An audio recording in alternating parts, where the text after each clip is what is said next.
goes out and hires Barry Odom, head coach of UNLV and former head coach of Missouri, 6 years, $39 million deal, $6.5 million per year. And I got to say, this is a pretty much more of a bold hire than I was kind of expecting from Purdue. I did an episode a couple weeks ago about chronicling in terms of who I thought Purdue could be targeting. I was certainly anticipating definitely someone who is experienced, nevertheless, but I think what was missing from this hire, in terms of my opinion, was I definitely thought they were going to go more of an offensive mind perspective too, which leads me to saying that there are a lot more positives than that meets the eye about this hire with Barry Odom too. Clearly, this will be his third program, and I think what I really do admire about this hire is I think he fits the mold of what it means to be a Purdue Boilermaker, in the sense of very blue collar, hard nosed type of energy. And I go back and think of head coaches like Joe Tiller, for example, and I go back and think of Jeff Brom before he was at Louisville. And I think there's such a rich history at Purdue that I think often gets overlooked now that you have way more teams in the Big Ten like you used to, that you do now. And when I look back and think of quarterbacks who have played for Purdue, I think of Curtis Painter, I think of Kyle Orton, I think of Drew Brees, I think of Bob Greasy. So to have those names be a part of your alumni, I think in one regard, Barry Odom's going to bring an excitement to this program that I don't think you necessarily had with Ryan Walters. In the sense of, with Ryan Walters, you went for more of kind of the young gun sort of hire. I mean, he was a defense coordinator at Illinois, so I mean, he certainly earned his stripes and everything like that. But at the same time, too, Barry Odom fits the culture and also the identity that I think Purdue is looking for. And obviously one thing that's big at Purdue is the academic part of it, and Barry Odom certainly fits the mold there at Missouri. 2015, when he took over for Gary Pinkel, average GPA was 2.68, and now at Missouri, second to his last year, it was at 2.90. Certainly the academic part of it is taken care of, and the discipline part of it is taken care of. Because don't get me wrong, Purdue does have a couple decent playmakers. I mean, I go back and I think of the Michigan State game, for example, and I say to myself, man, if they could even just caught a handful of passes in some of those moments, I think that's a game that they could have went away and won. I think of the Illinois game, for example, how much of a fun shootout that game was. And I said to myself, man, that's a game that I think Purdue probably should have won as well. And you have Hudson Card, the transfer from Texas, who ultimately ended up being your starter. And you had Graham Harrell in there, who was your offensive coordinator, and that just kind of fizzled out, quite frankly. I mean, granted, I think a lot of the sort of players that Graham Harrell needs to implement his offense weren't necessarily there. But at the same time, part of your obligation as an offensive coordinator is to maximize the players that you have on the roster. And quite frankly, he was just simply not doing that.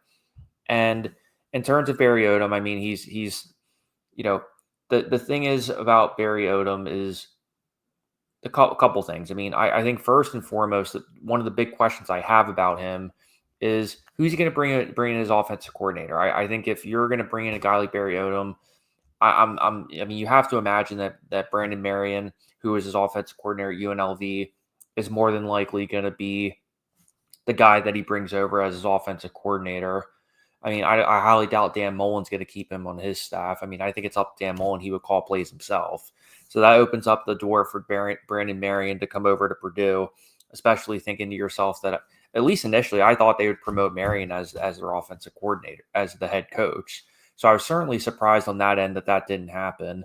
But when you look at Purdue, you say to yourself, in terms of history, you can't set the bar too high for Purdue, in the sense of at the end of the day, the academic part is always going to be more important. And also, too, you have to understand, too, that a big part of Purdue is that there's just simply not going to they're not going to have as big of an NIL budget as all these other Big Ten teams are going to have. But it doesn't mean you can't be competitive. I mean, you look at academically, prestigious schools like Northwestern, for example, who have made some noise when they had Pat Fitzgerald for a number of years.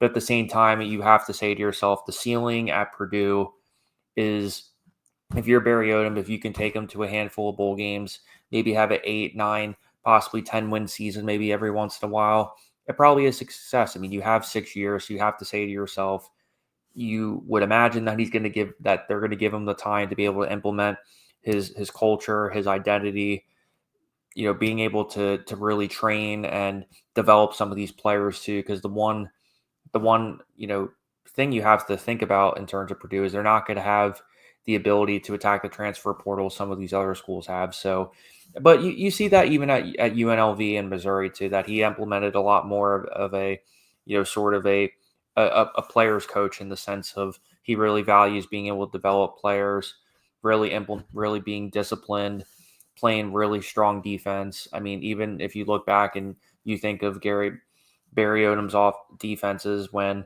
he was under Gary Pinkel, for example. I mean, they were some of the best that Mizzou saw until while in the beginning stages of being in the SEC.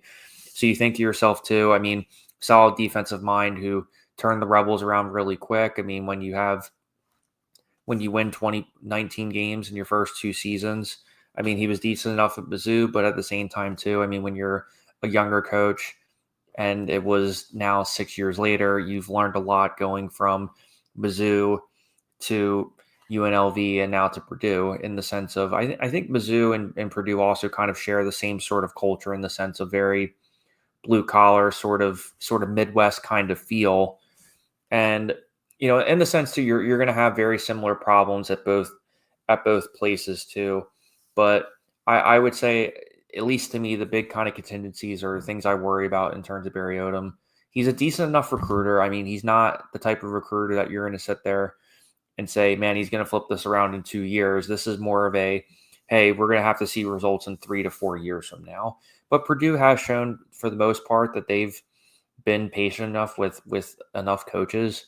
I mean, granted, I think the writing was on the wall with Ryan Walters, in the sense of, okay, when you keep getting blown out by 60 points for two out of the last three games, and a lot of these games too that we're seeing are by double digit points. We're talking about 3, 4, or 5 possessions, not just the you know 34-24 kind of game. But at the same time too, it's if they can bring in Brandon Marion as your offensive coordinator, you bring in a general manager who can help streamline the recruiting process and being able to attack the transfer portal even just a little bit. I mean, you have to imagine, if you're paying $10 million to get rid of Walters, you're paying $3 million to buy out Barry Odom from UNLV. You have to imagine that there's at least a little bit of money in there from the NIL perspective.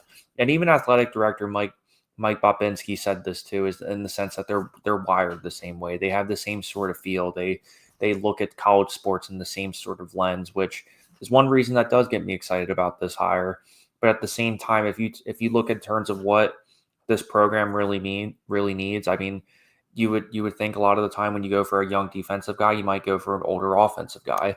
But at the same time too, there's only so many names you can go out and think about. I know for me, the names that I was thinking about in terms of the Purdue hire, I thought Jeff Monken would have made a hell of a lot of sense, considering that his initial stint at Georgia Southern, he had some success there. He's been at Army 10 plus years now, and be able to go to Purdue and be able to maximize that, I think that would have been a good hire. But at the same time, I think if you're Purdue, I think you have to be pretty happy with Barry Odom, all things considered. I mean, obviously, the offensive side of the ball is going to be, we'll find out what happens there. But again, solid recruiter, decent enough defensive coordinator, and he really shares kind of the values and the identity and the culture that I think Purdue is desperately needing and longing for, especially since the Joe Tiller days of Purdue football.